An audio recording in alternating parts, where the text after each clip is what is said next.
the Sidhs are asking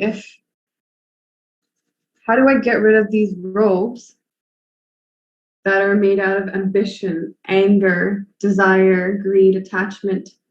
And realistically, the robe is directionless running.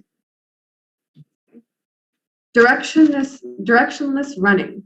You're running, but you don't actually have any destination. You don't know what you're doing. It's put together in some way because enough people are doing it, so you think that it's a good direction. But really, every single person at some point or another knows inside and asks, what am I doing? Is this what I'm supposed to be doing? Is this enough? Is this how it's supposed to feel? But then it's so mysterious that you still keep running, even though you have these doubts about this pathway, of what you're doing in life. And when you realize that maybe this pathway isn't actually going to be as great as I thought it was going to be, it's pretty looking like there's no destination, it's a dead end, you cover it up with some type of intoxication. Maybe you party with your friends.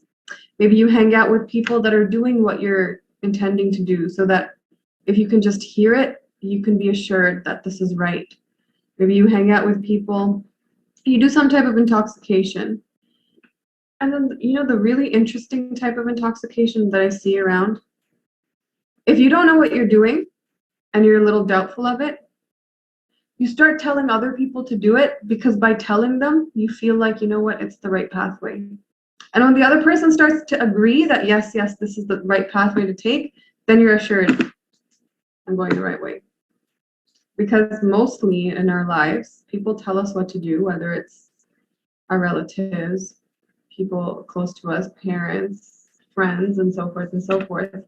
But they themselves have not reached any type of destination that was worthwhile. But they're telling us, because in their minds, if they tell us and we agree, then somehow they're assured that it was the right way.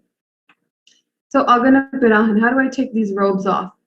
I know I'm not supposed to be running, but I still keep running. And Maharaj says the answer is Nanak nadri nadr pyare, kam krodh bikha agna nivare. Nadri is vision, and the vision is Gyan. Nadr is the one that gives you vision, which is the Guru. You can't get rid of ambition, desire, greed, attachment, this type of running, by trying to fix every small thing. Fix calm, then fix anger, then fix your ego, then fix your attachment. You won't be able to do it, because by its very nature, the mind has to move. If you stop the mind from moving,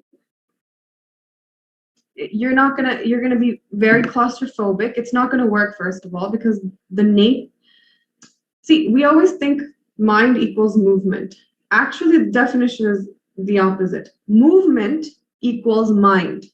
Wherever there is movement in a Satoguni place, that we consider mind, like we have. The very nature of the mind is to move. The way that evolution has happened on the planet has been so that the mind starts to move and starts to pursue and starts to discover and go outward. So trying to pinpoint it in different areas and try to stop it is not going to work. But what can work is if you slip behind it. Your identity, who you are, does not have to stay in the mind. You can still have a mind, but your identity can slip behind to its origin point, which is pure consciousness. The mind functions because it's using consciousness to function.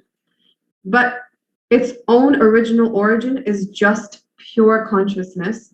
You can slip there, your identity, your I-ness can slip there, and all of a sudden, all of this fire of ambition, desire, greed, attachment, it's all taken care of at once. And now the mind still moves. It's not that after enlightenment, the mind goes still.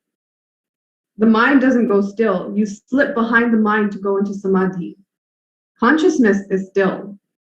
But when this Brahmgyani opens their eyes to return into the world, they're using the faculty of the mind to interact with the mind.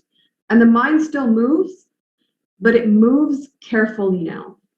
It's not just everywhere, flames on this side, this type of running here, uncontrolled, chaotic. It's not like that anymore. It's very refined, and the movement is beneficial to others. So that happens with Nanak Nadri Nadar Pyare. So Nanak Dev Ji is saying that to my beloved I grant my vision.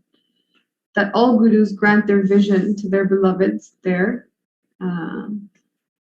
shishas, their disciples.